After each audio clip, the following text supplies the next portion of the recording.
Joël Nougala.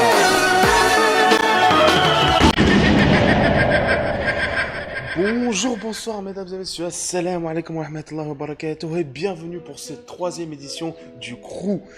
Comme vous pouvez l'entendre, je suis d'extrêmement bonne humeur ce matin car je suis enfin bachelier. Et oui, je suis bachelier, j'ai eu mon bac.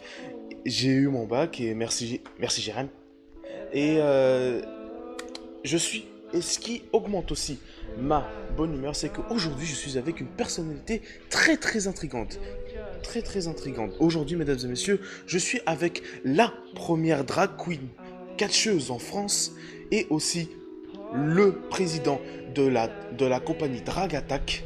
Mesdames et messieurs, je suis avec Jérém Paris. Hey, I'm not Jerem.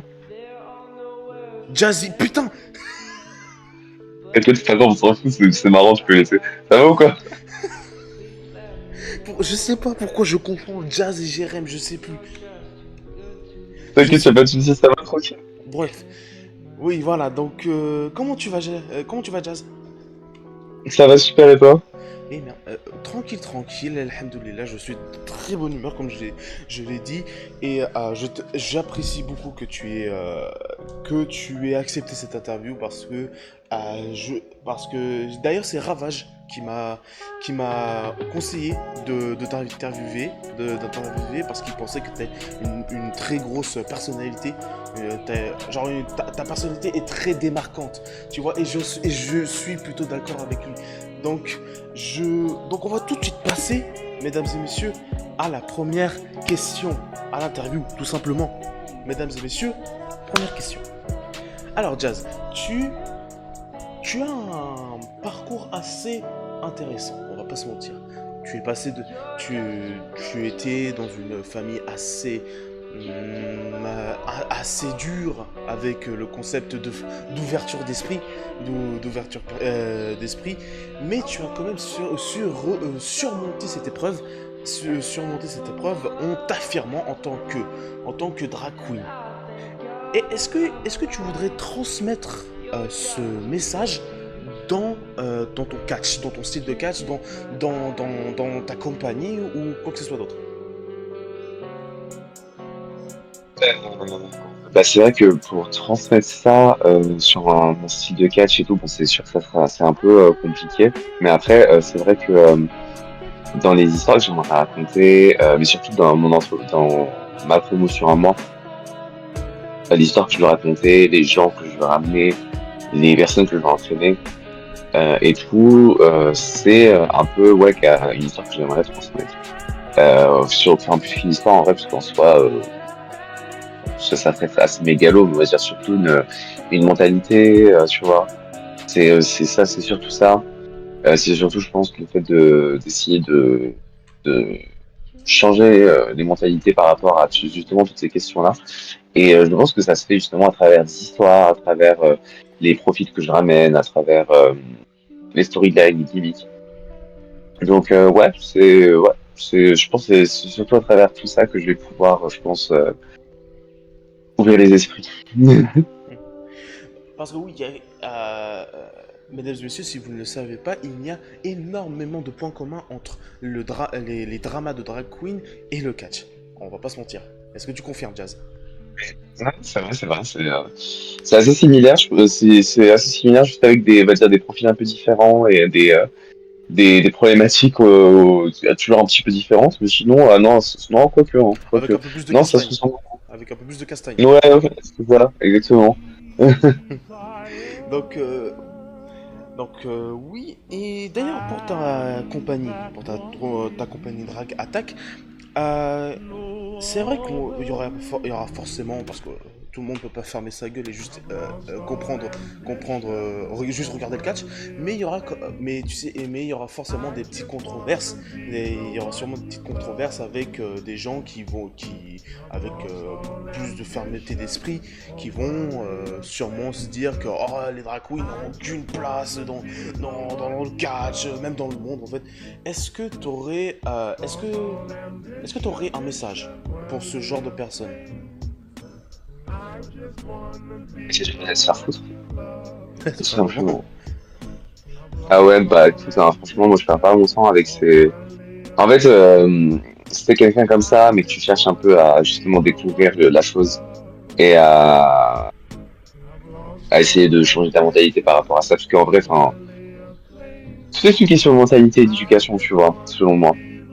Si t'es apte à ouvrir un peu ton esprit puis à essayer de découvrir la chose, parce qu'il y en a beaucoup qui justement qui ont fait ça, hein, qui justement, de par mon arrivée dans le catch et de par l'arrivée de Dragatak par la suite, ont décidé de laisser le bénéfice du doute et ont découvert un truc de fou. Bah bien sûr, parce que c'est moi qui le crée, donc bien sûr que c'est un truc de ouf, tu vois, mais bon, bref.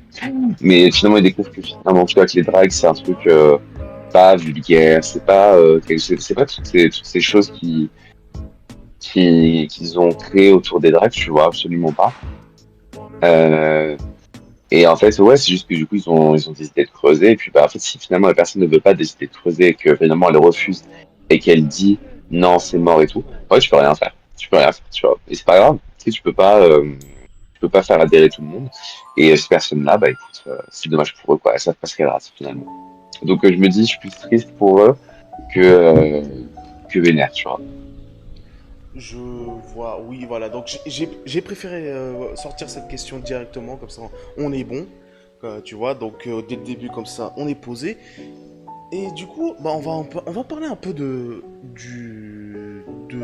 ta compagnie. Hein. Qu'est-ce qui t'a donné envie de mélanger l'univers des dragues avec le catch? Non, mais même chez les deux univers, catch et drag, c'est que déjà à la base, je voyais que en France, il n'y avait pas beaucoup de catcheurs qui mettaient en avant une féminité. Bon, il y avait Alexandra Pantera qui est maintenant, bon, ce qu'elle est considérée comme transgenre. Mais avant ça, on savait pas trop ce que c'était, mais on savait que c'était une personne queer, que c'était une personne qui mettait des perruques, du maquillage et tout. Mais je trouvais que c'était pas assez poussé. Enfin, il manquait un petit truc. Et moi, quand je suis arrivé, du coup, je m'étais dit que je voulais faire un personnage. Comme, je vais pas dire comme le sien, mais je voulais faire un personnage féminin. Mais je savais que du coup, j'allais être comparé avec Pantera. Mais je m'étais dit, bah, je vais faire un personnage féminin. Puis après, j'ai découvert le drag. Enfin, j'ai découvert le drag. Je connaissais le drag avant, mais je le connaissais pas encore très bien. Et après, ma pote photographe au Shot m'a fait découvrir le drag en 2023, mais les soirées drag, les shows drag et tout. Et là, je me suis dit que finalement, c'est assez intéressant, tout ce côté très artistique et tout. Et en fait, quand j'ai découvert le truc, finalement, tu vois, j'ai découvert les techniques de maquillage et tout. Et en fait, c'était pas si compliqué. Je me dis, bah, je vais m'entraîner pour en faire des beaux maquillages drag. Et une fois qu'ils seront bien, je lance vraiment le côté drag à fond. Et c'est ce que j'ai fait du coup. J'ai attendu que mon maquillage soit bien, soit assez clean, pas trop, enfin, parce qu'on peut pas être parfait dès le début. Et j'ai lancé donc ce côté-là, et puis j'ai découvert qu'il y avait personne d'autre qui avait fait ça en France, donc je me suis dit, bah, je vais me clamer la première. La première qui l'a fait, comme ça, au moins, il n'y a pas de souci, tu vois. Genre, je lance le truc. Et en fait, finalement, enfin, après, j'étais déjà un peu le cas au début de ma carrière, mais en fait, je voyais que, enfin, pas que ça prenait pas, mais que les bookers, finalement, ne voulaient pas forcément prendre de risques. Parce qu'ils disaient, ils avaient l'image du catch d'il y a 5 ans, d'il y a encore 5 ans ou 10 ans, tu vois, où justement, c'était pas du tout safe pour les personnes comme moi, que c'était, C'est plus tu des vois, c'était big un truc un peu sweaty mal men. vu, un peu. Tu vois, genre big sweaty men slapping me, tu vois. Ouais, c'est ça, c'est ça, c'est ça. Et donc, du coup, j'avais pas les opportunités que je trouve, je vais pas dire que je méritais parce que c'est un grand mot, tu peux voir. Mais on va Mhm. dire que une personne, je pense, qui avait mon niveau, qui avait pas le côté drague, aurait pu eu plus de booking que moi, tu vois, je trouve. Et je me dis, bon, bah écoute, je pense que je vais juste. Ouais, je vais. Bon, en fait, du coup, ce qui fait que tout 2024, jusqu'en juillet, j'étais pas sur un beau départ, j'étais pas sur une bonne lancée, j'étais pas du tout bien, tu vois. Et après, c'est un peu remonté. Et puis, entre-temps, j'ai aussi bossé en Angleterre. Enfin, non, j'avais pas bossé en Angleterre encore, j'avais bossé en Irlande, j'avais bossé en Espagne, là, par la suite. Et je savais qu'en 2000, enfin, en 2023, justement, je savais que je voulais lancer une promotion pour les personnes drag qui voulait se lancer dans le catch. Mais au-delà de ça, parce que je savais que je pouvais pas directement transformer des drags en catcheuses, genre en claquant des doigts comme ça, je savais que ça allait prendre du temps. Mais je voulais quand même lancer mon projet, donc je me suis dit, bah, au moins que toutes les idées d'histoire que j'ai, que je peux les mettre en œuvre dans une promotion. Et je vais, et je me suis dit, je vais pas donner aux autres ça pour moi, et je vais lancer une promotion, quoi. Enfin, je vais lancer une soirée. Donc du coup, j'avais dit en 2023, mais je savais pas trop comment la lancer, je connaissais pas encore vraiment comment ça se passait, comment avoir des financements et tout.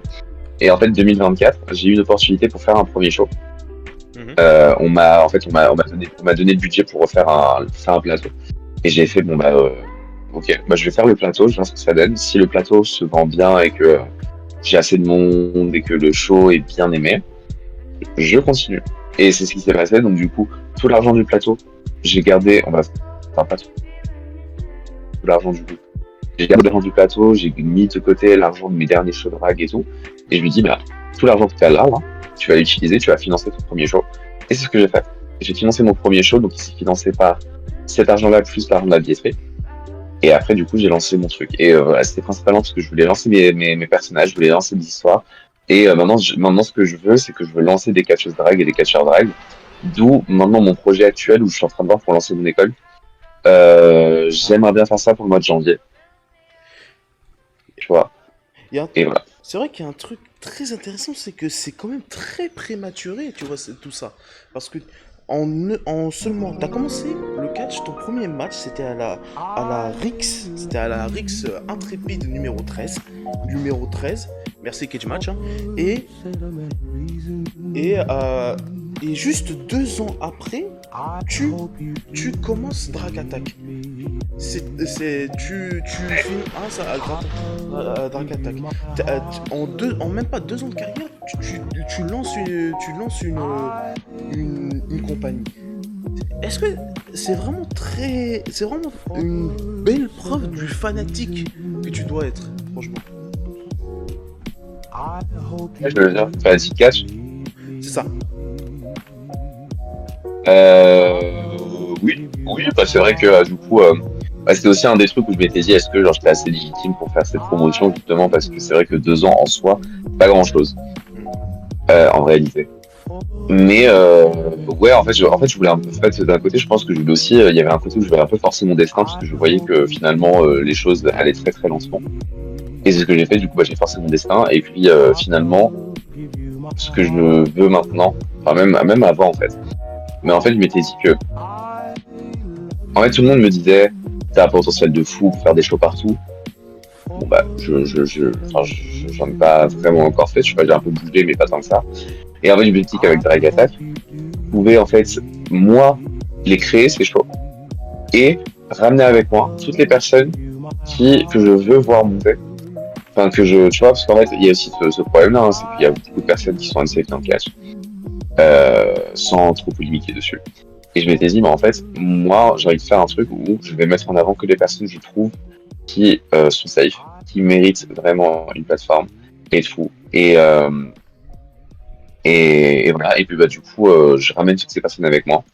Et je me dis, on va grandir ensemble. On va faire monter le truc ensemble. On va créer un nouveau game ensemble.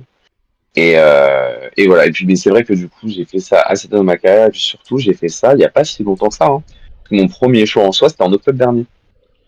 Effectivement, oui, c'est ce que j'allais te dire, c'est ce que je dis, hein, c'est que ta carrière est assez prématurée, hein. Tu commences tout doucement à t'imposer, tu vois, dans le business, et t'as déjà, tu vois, des shows, des genres de gros shows, tu vois, où t'amènes plutôt des noms connus, hein, du catch français, hein, Jacob Vadok, Date Prince, JGU, tout ça, c'est vraiment très très intéressant, tu vois. C'est vrai que, en plus, c'était un peu ce truc-là où, en vrai, oula, j'ai perdu une lunette, c'est pas grave. En vrai, je sais que par exemple, tu vois, genre Jacob Badoc, enfin, tu vois, toutes ces personnes-là, c'est des personnes que tu sais, j'avais rencontrées aussi dans ma carrière, tu vois, genre par exemple, Nate, on avait commencé ensemble, Cory Zero, tu supprimeras le Cora, c'est pas grave. Euh, tu supprimeras celui-là. Cory Zero, on avait commencé ensemble. Euh, euh, T'avais qui d'autre? J'ai eu. Je l'avais vu commencer, et puis elle a eu une remontade, enfin, elle a eu une évolution de fou. Mais en fait, toutes ces personnes-là, du coup, que je ramène sur mes shows, je les considère comme des amis ou des boss.